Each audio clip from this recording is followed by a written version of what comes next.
Thessalonians 5 this morning. It's a great day. This is what all of God is going to do. 1 Thessalonians 5. How many know how very easy it is to be a critic? And here's the thing about being a critic.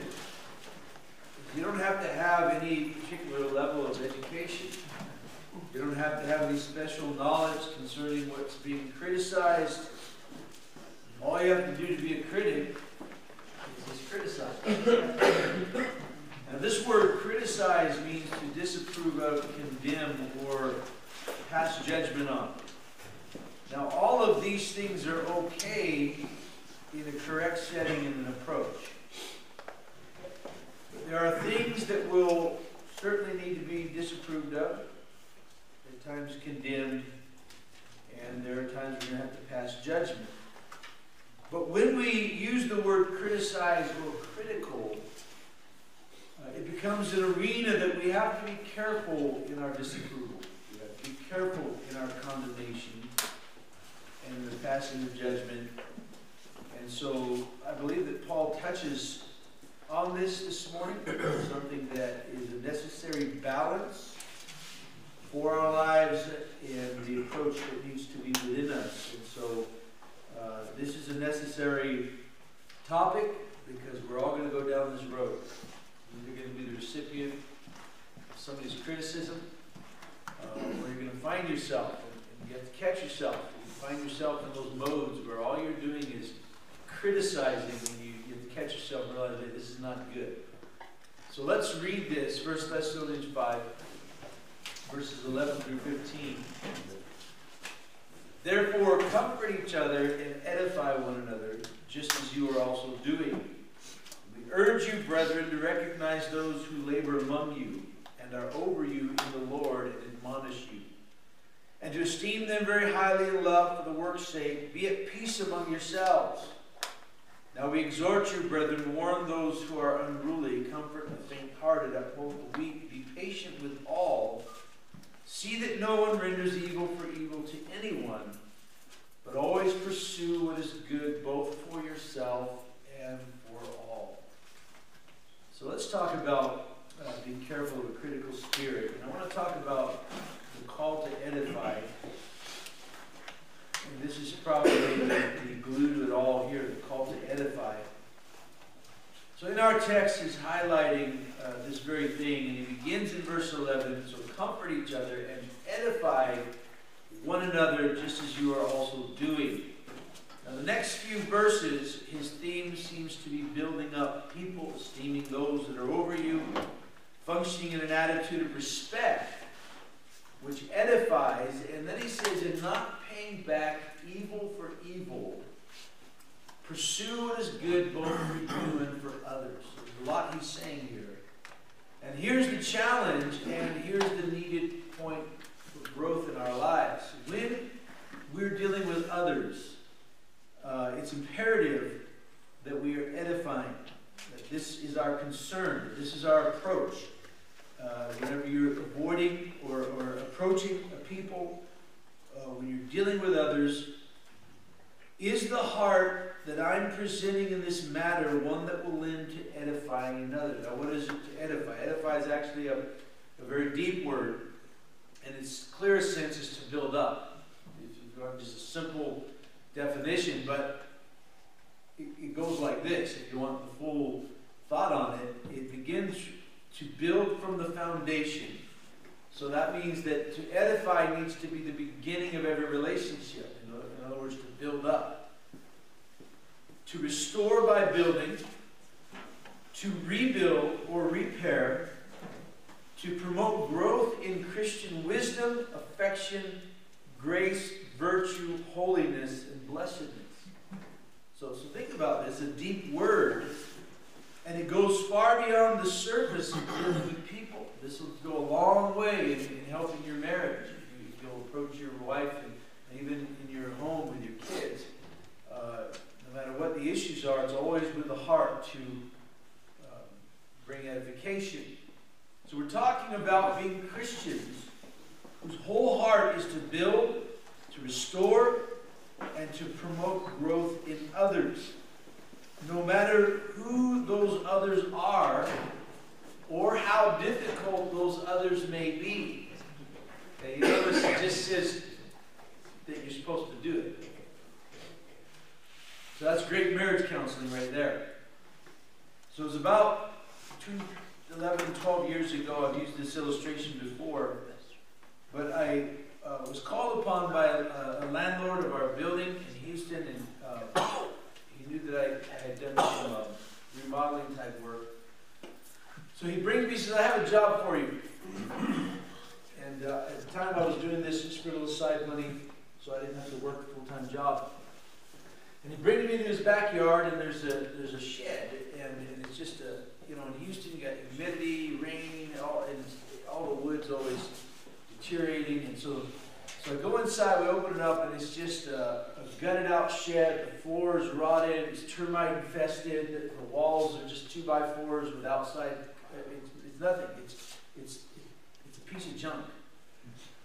It's got a few things hanging in there. He says, I want you to make this into an office for me. This is going to be my office. He's a businessman. Now, I'd never done something at this level. I mean, you get common sense, but I just said, well, I'm going to say yes and see how it goes. And so it was about a $14,000 or $15,000 job. And so I went in there and assessed the situation, and my job was to restore this old wood shed and make it into a serviceable office. And so I had to envision in my mind what this could look like in the end. Now, this is the thought and the idea behind the word edify. We're not always dealing with some finished product or something that's easy to work with. People are broken down spiritually. They're ravaged by the effects of a life of sin. People have problems. People cause problems. And so the call is to make it our goal and purpose to build them, to restore them. This is the word edify. This is the word that he's promoting. Therefore, comfort each other and edify one another. So this process of edifying has more than just one approach. And we're not talking about the philosophy that says, well, I will always build you up and never tear you down. Because sometimes tearing down is necessary in order to build. But in our text, he even says, warn those who are unruly. Verse 14, and comfort the faint-hearted, uphold the weak, be patient with all. So edification involves at times warning, other times comfort and support. It always involves patience. But it's always the approach that I'm doing this to build or to rebuild or to restore. Not to tear down just for the sake of tearing down. The most important aspect of edifying has to do with our own hearts. You cannot build if your heart is not right. Specifically, if your heart is not right towards the person or people that you're dealing with. This is what disqualified Moses when he got angry and misrepresented God before the people. And so, I could not effectively disciple until God was able to forge a true compassion for those that I was discipling. Because it involves edifying. And discipling involves the building of men's lives, and a great part of that building process involves tearing down so that the right things can be placed in. So you have to be careful how you tear down. If you remember when we did our building project, and everyone loved the tearing down project because they got some big old hammer and they're just wailing away, getting all their frustrations out, tearing down whatever. And the problem was in the process of tearing, they weren't thinking, oh, electrical lines, oh, this has to be salvaged. And you caused us a lot of headaches. Thank you for your labor. But you just tore and tore and tore. But at times things have to be torn down. And so this is the thing about rebuke. Rebuke is not effective if it's not backed by mercy and compassion. if it's not meant to edify, because it simply tears down, but it didn't build anything. And it's a mistake that we approach in the topic of rebuke. We think, rebuke, yeah, we're going to tear their butt off. Well, you better put something back in there. You better, take something from somewhere. And so edification has the future of the individual in mind. So secondly, let's deal with possessing a critical spirit. Criticism tears down, it does not aid in building. Okay? At the root of what criticism is. And remembering that the definition of criticism to disapprove of, condemn, or pass judgment on. Now again, we've determined that at times those things have to happen, but it's the spirit who do them. But criticism in and of itself does not build anything. Thus the term that we've gotten over the years, constructive criticism. Some people don't even understand that. They'll say, oh, I was just giving constructive criticism. No, because constructive criticism had in mind is thought of edifying. If I'm going to tear something down and critique something, I'm going to bring a solution or some sort of a building process to it. I'm not just going to leave it at that. Because criticism, if we're not careful, eats away at our redemptive heart. Because criticism is often not seeing what someone can be, it's seeing what they are and making a point of it. And that's not hard to do. It doesn't take a lot of spirituality to do that. You don't have to be the most discerning person. We think we're so discerning. We saw this in somebody and we went and dealt with it. Well, that's great. But did you do anything to build them? Give them any hope? And so being critical of people is the opposite of all that Paul's promoting in our text. In Matthew 7, 1 and 2, we find that great scripture, judge not that you be not judged. And the point is not that you cannot make a call on right and wrong or good and bad. The point is that if it's being done simply in a critical manner, it's non-redemptive and it's hypocritical because it does not consider ourselves. And so it's so easy to find a person's flaws. This is the first rude awakening when you get married.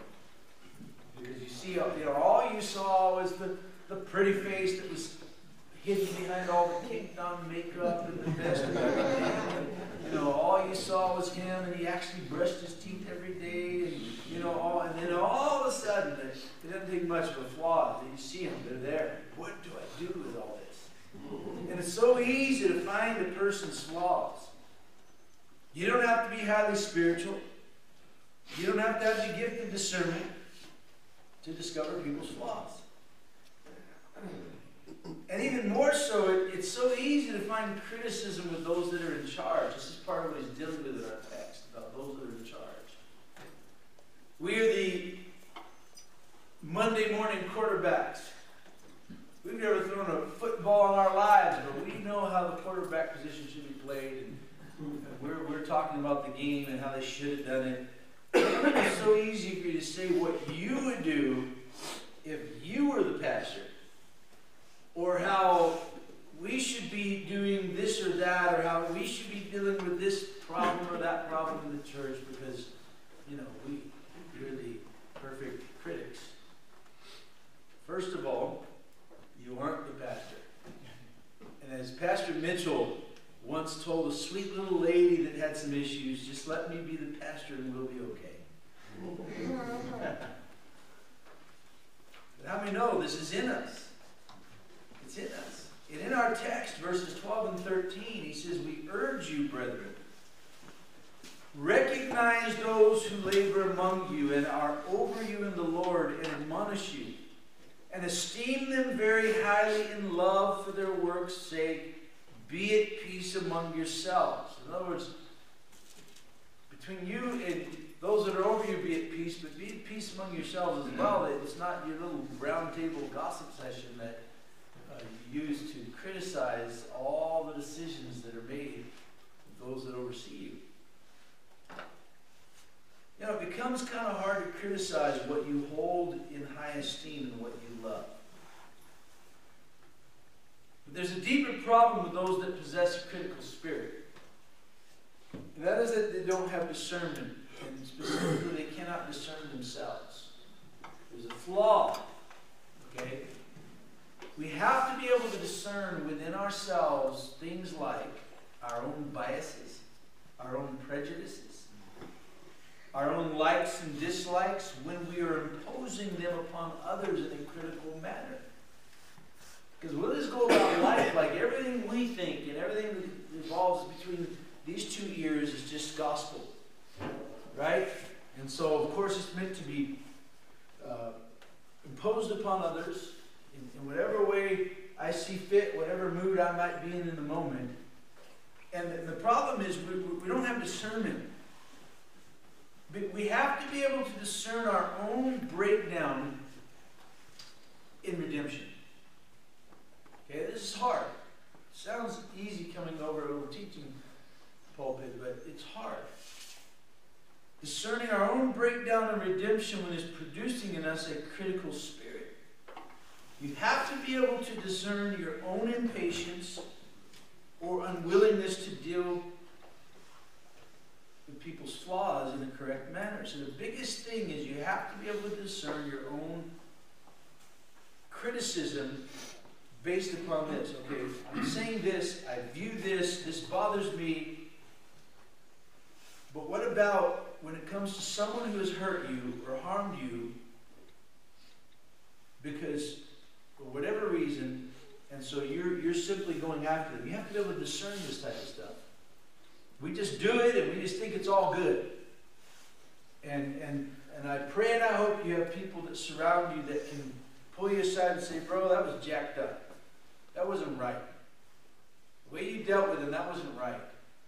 You know, we have a lot of checks and balances in our staff. And we all have different personalities. We all have different experiences in life and ministry that contribute, which makes the balance in it. But left to ourselves, we all have our own imbalances.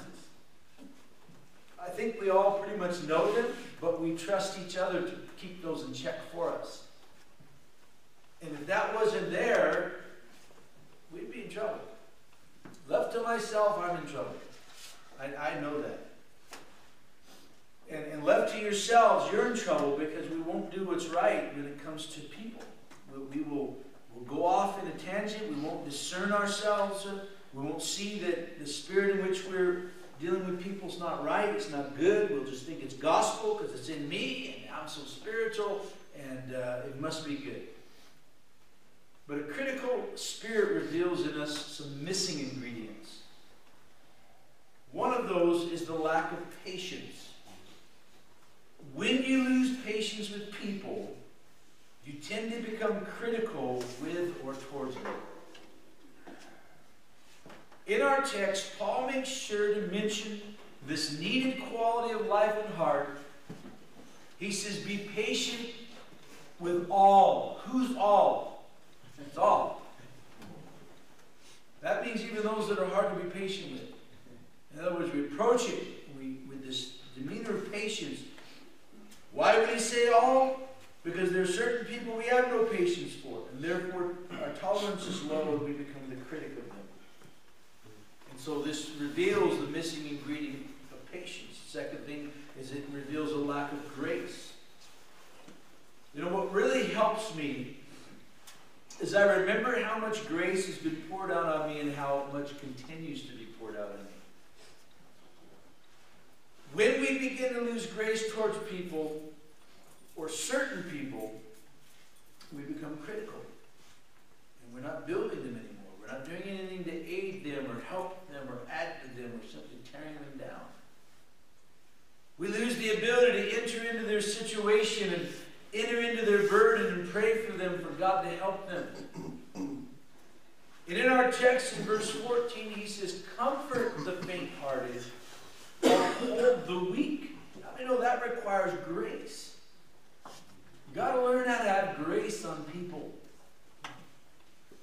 Somehow we get this, we already talked about this last time, the legalistic mindset. Somehow grace to us is this word of compromise.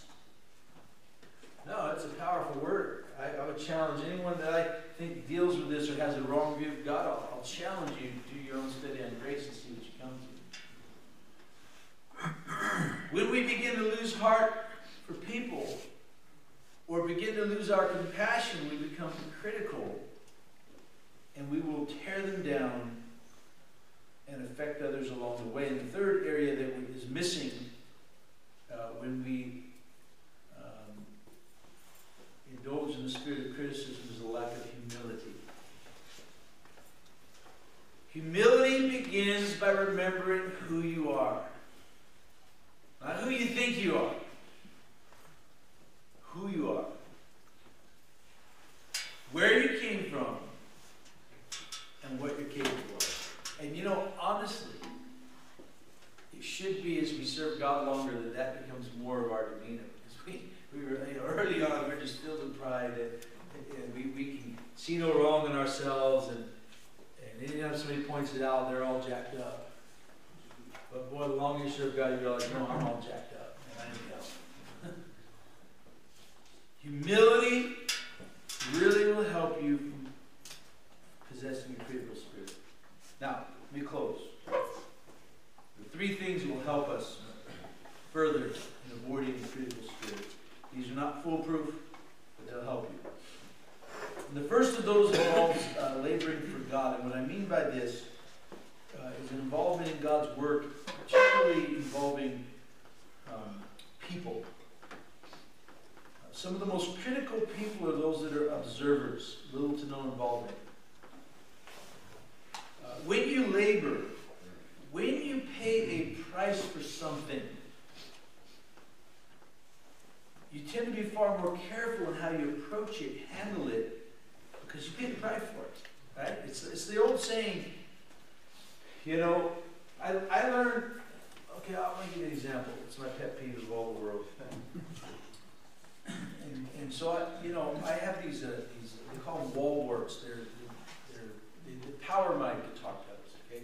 There's nothing spiritual going on here. And so, but these are fragile. They have this cord that comes out of them, and so you have to wrap them a certain way so that they'll last for years.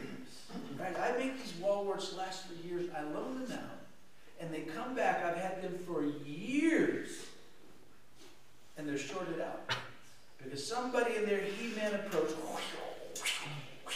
as tight as they could get it. Right? They didn't pay for that. They don't know that thing cost $20 to buy a new one, right?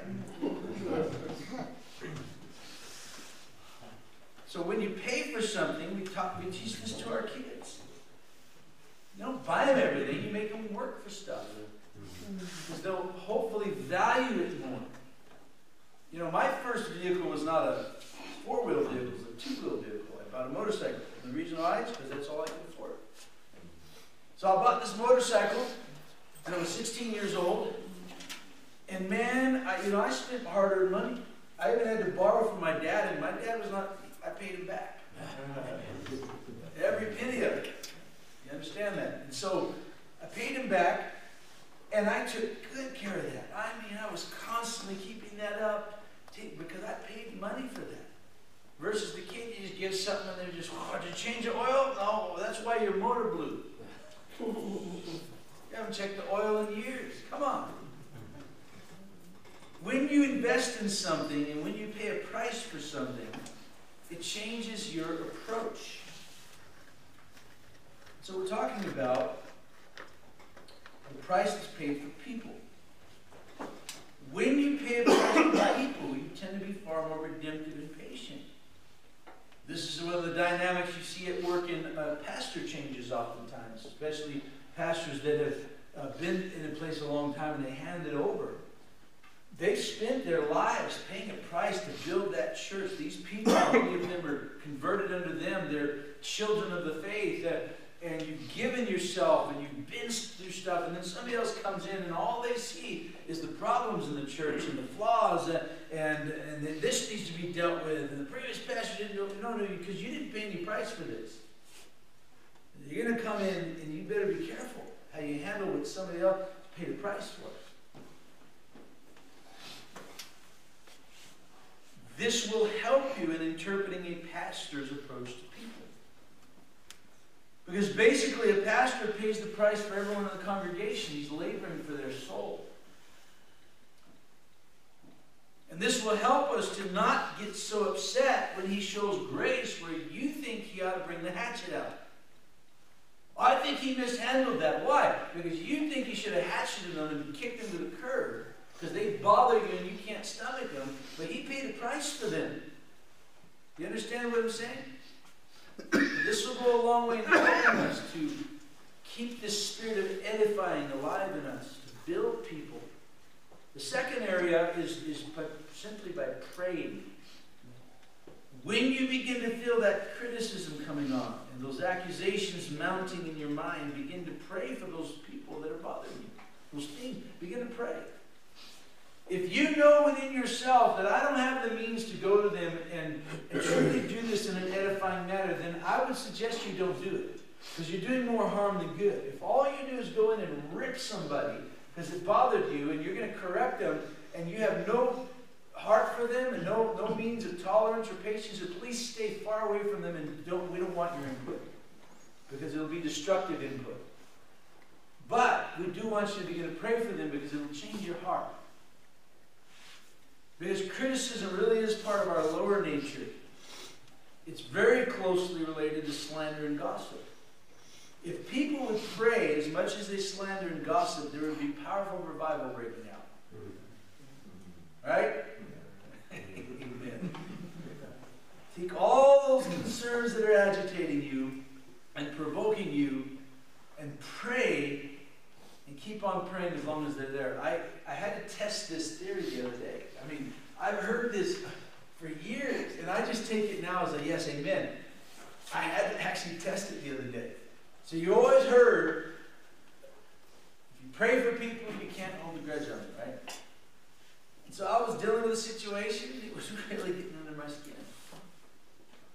And it didn't dawn on me initially to just pray. I'm thinking in my head, and all of a sudden I stopped and I just started praying. Lo and behold, after a few minutes of praying, something shifted. It really did. It works, folks. It works.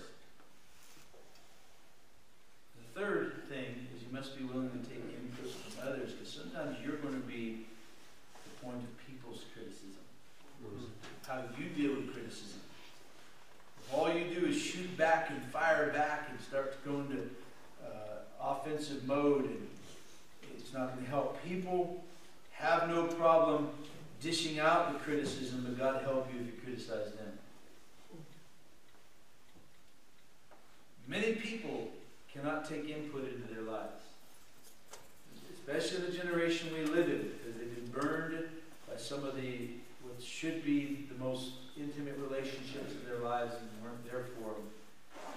You come into the kingdom, and we do have to be thoughtful of that, you know. And we do talk about, you know, the different generations, and in our time, the way you went about discipling, the way you do, has changed. But it has. A lot of today's young people coming in initially could not handle what a lot of us dealt with as young disciples. But there are reasons for that. There's been a breakdown in society,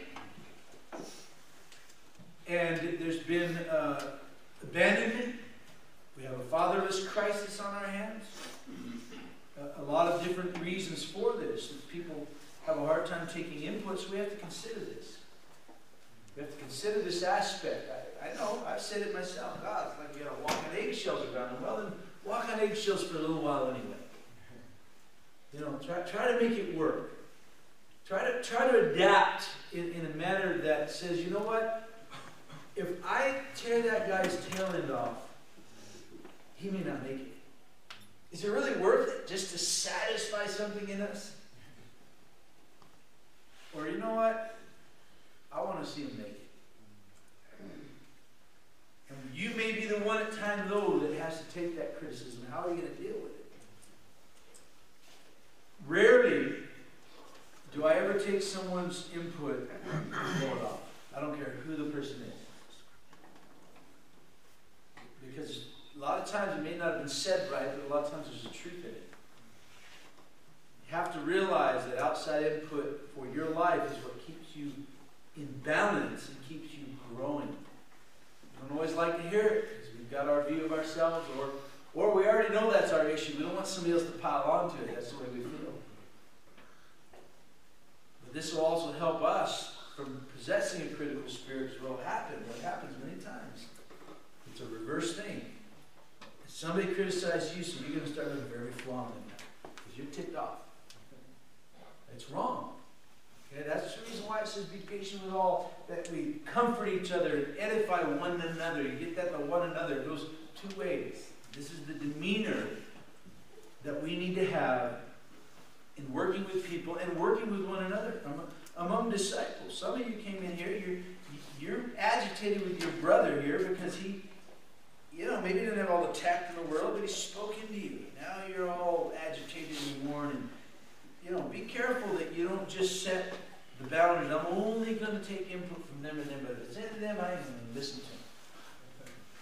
I don't have no respect for them. I'm only going to, well, you're in trouble then.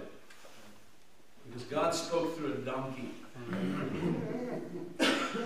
Think about it. It's all about edifying and building, about redemption. We need to keep that in mind. Let's bow our heads together.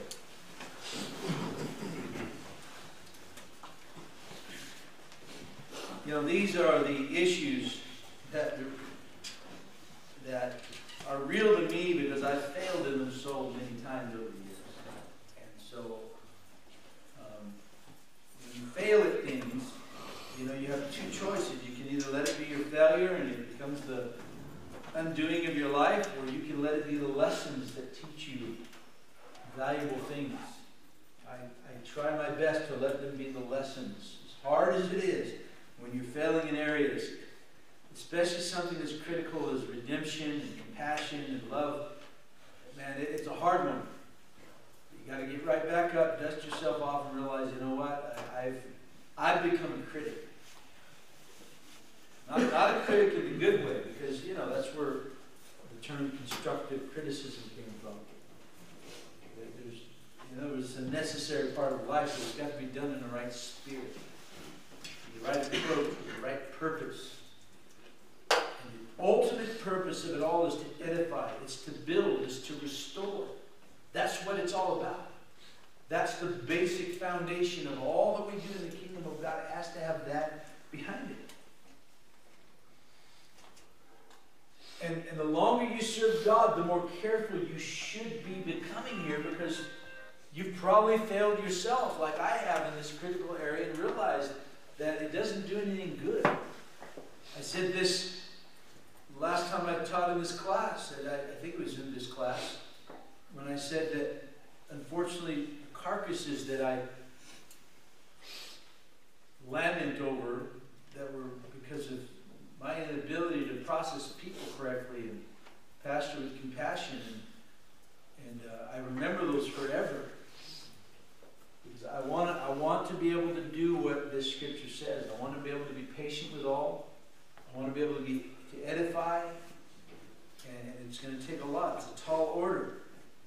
And so maybe it's an area of your life that God's dealing with you about. We're going to just seal it at a little altar in our seats, but you need to ponder it and make it a goal of yours that God is going to help you. So let's just take a few moments before God. Father, we thank you this morning. God, for your word, for the truth that has been placed before us by your word. God, of access to our hearts today. Reach out from within us.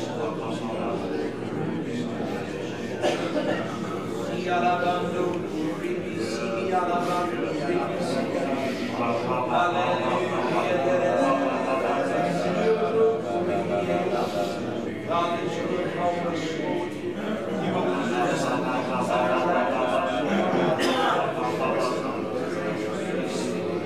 Teach us your ways, Lord. Give us your understanding.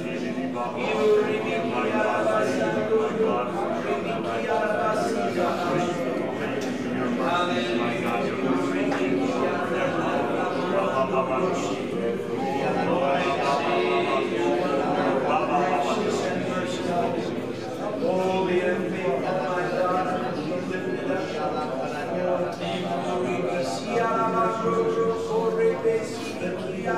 up.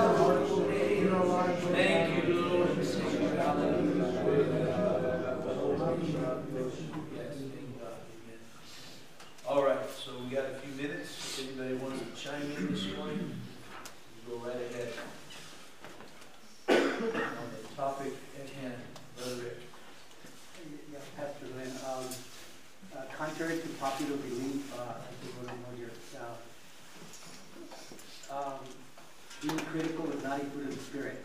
There you go. And many times when I've been critical in my life of others, I find it's a deficiency in my own character, in my own relationship with God, that I have to examine myself and say, why am I doing that? And I've learned through the years to always try to find the best in people, and work with that. The illustration comes when Philip told Nathaniel about Jesus, and then Nathaniel responds, "Can anything good come out of Nazareth?" Looking at Jesus, and obviously he had some issues being critical of the Messiah, but we can all be culpable of that. But one of the things I learned is always look at the best of people. Brother Ernie is, use him as an example. I see him looking at the best of the incompetency. What do you see in that person?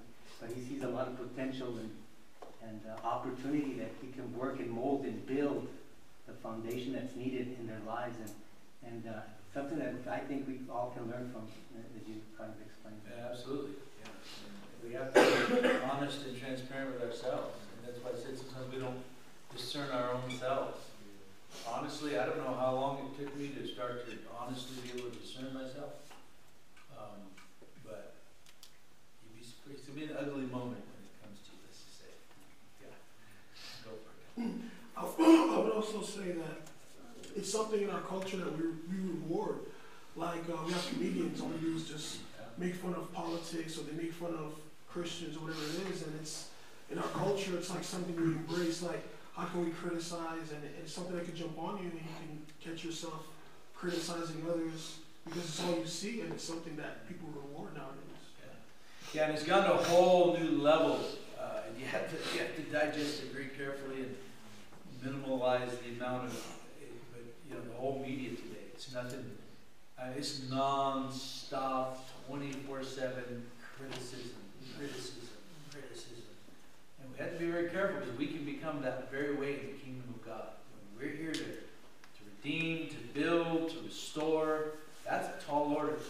And we can find ourselves as just the critics of the church. Every little move, everything the pastor does, we saw it. Boy, God help us. You know what I mean? So yeah, it's cultural. Yes? I think another thing is kind of a difference in mindset. Like criticism, I think of as kind of like a snapshot mindset. Like you don't take into consideration where the person may have come from or what direction they're moving. You just take a picture of that one moment when they messed up, and that's all you examine. You don't, especially when you take over a church, you don't think, okay, where did this person start? You don't ever think about that. You're just like, this person has so many issues, and for all you know, that person may have just got saved, or they were so much worse and they're so much better now, but you never take that into consideration. So yeah, that's a great point. That's a great point, because that's still, I have to catch myself. And it's amazing to me how often when I take that perspective and I start considering that, and then when I do find out, it changes everything. People, and again, I'm not making excuses for people. At the end of the day, they're accountable, but listen, it's not our job to fix people. It's our job to do our best to redeem them, enter in. Sometimes that involves some tearing down, and I've always told people, people will come to me and maybe they're working with a convert, or there's someone in the church they haven't really worked with, but they see this massive thing or something that exploded around them. Should I deal with it? I'll always ask them first, what kind of relationship do you have with them? Because if you don't have a good relationship with them, I would say defer to somebody else, because you're liable to go about it wrongly. So that's a great point that we need to consider. Yeah. Anybody else? Yeah. Discerning ourselves, being honest with ourselves, it's hard. Sometimes we can feel so right about the way we dealt with something and be so wrong.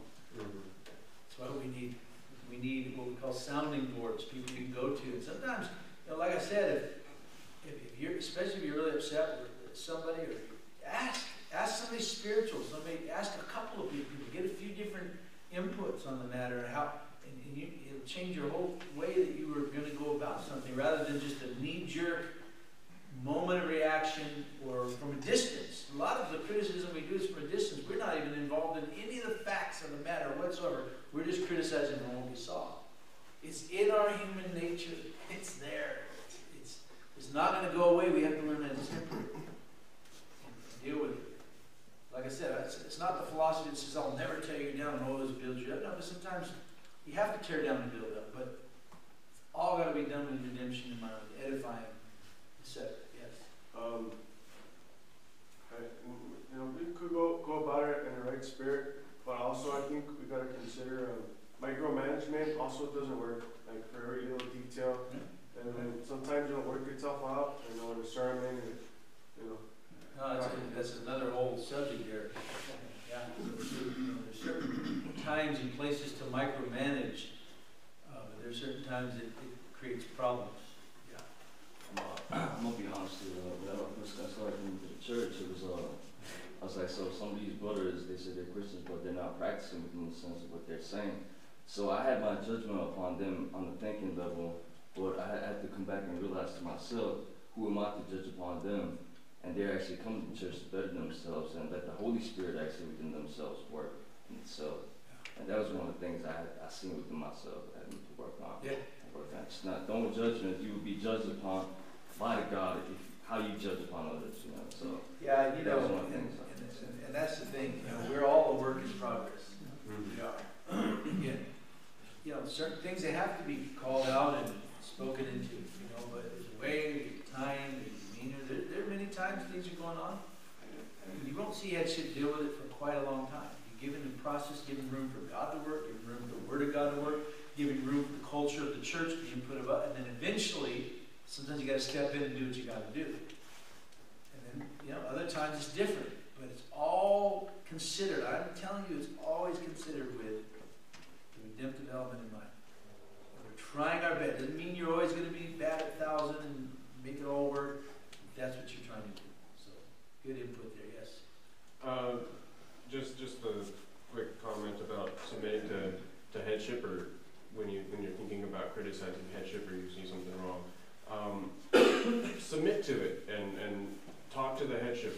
Hey, I don't understand why we do something a certain way. Could you explain something? Because you don't always have the facts about or why, and there may be something wrong in the way you view something that they may have thought of. So before you go saying that the way headship deals with the problem is wrong, talk to them about it, submit to it, and maybe it'll turn out that you were wrong in your approach and your perspective. Yeah, how hard is it? It could be. Well, it's not that. No, not for you. Right? How hard is it? I just want to say.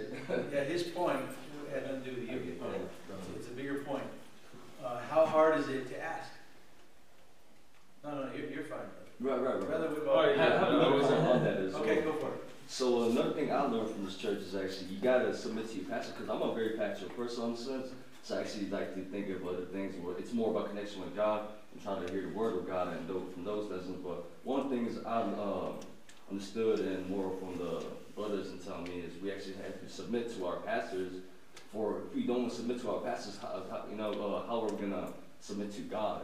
I think it's from one of the verses, but summarizing on the sense like if we don't submit to our pastor, God's gonna see us. How are you gonna submit to me on that? So that's a great point. Thank you for that.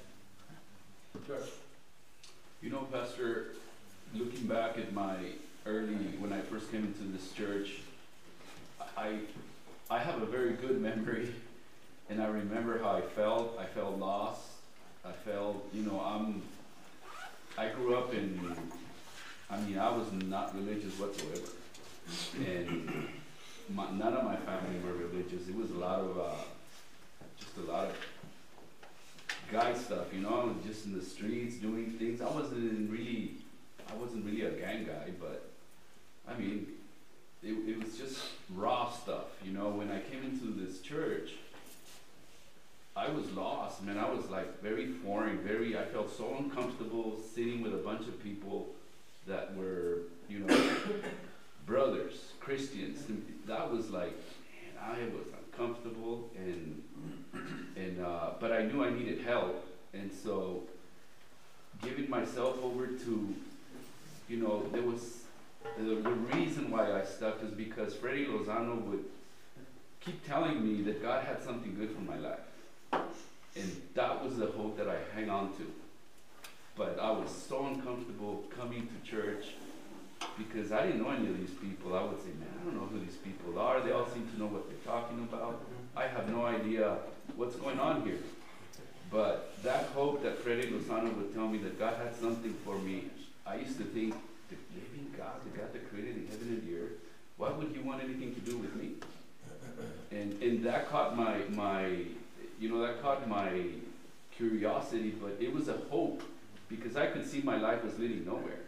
I could see the friends that I was hanging around with, I could see the state of my family, and I could see, man, I don't see anything good ahead of me. But yet this guy says God has something for me. And I thank God for the people that encourage me, the people that, you know, put up with me, because I had all kinds of crazy ideas. And I mean, I even punched Freddie once. Yeah. That's how bad it was, you know. And after I punched Freddie, I knocked the air out of him because I punched him right in the rib cage. He used to come and hug me all the time, and I hated that, you know. And I used to tell him, Freddie, come on, don't be hugging me, you know. And he would he would do it. And one day I was going to church, and he came and he hugged me, and I wasn't having a good day that day. And when he stepped back, he's smiling, and I was so frustrated, I just hit him right in the rib cage, and I knocked the air out of him. I saw tears coming out of his eyes, and I was like, oh man, you screwed up again. So I just got back in my car. He came to greet me, and that's just how my head was back then, you know. And I just got in my car and I took off home, and I said, oh, that's it, man. You know, I'm screwed. You know, I was so odd. I felt so odd with, you know, trying to fit into the church. But I thank God for people that went and, you know, and encouraged me. I actually thought the pastor was going to kick me for punching Freddie, you know. And but actually, to my surprise, pastor said something to me that I was like, he says, I told Freddie not to go around hugging guys so many times. You know, and to me, it was like, so then it's not as, I mean, I felt bad for what I did, I still do. But it gave me room to say, well, you know, then there's a chance for me, I can go back.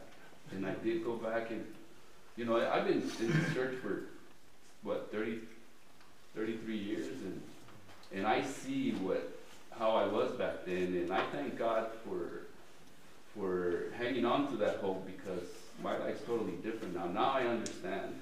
Now when I see guys come in, you know, I know exactly what they're feeling, I know exactly what they're thinking, and so disoriented. But I mean, I want to say this, just hang around, listen to, and you're hanging around these people was the best thing I did, because, you know, we're all doing the same thing. We're all trying to reach and get close to God, and what some of them are better at it than others, but in the reality, I have so many people to thank for it. People that, you know, that the pastors, I have two of the greatest pastors in the fellowship. I thank God for that. And all the people around me, I mean, some did more than others, but they've all helped me to be where I'm at, you know, in their own way. Praise God. We're going to close with that. God is good. So let's prepare our hearts. Sunday school and the regular service. Let's stand together. We're going to close in worship.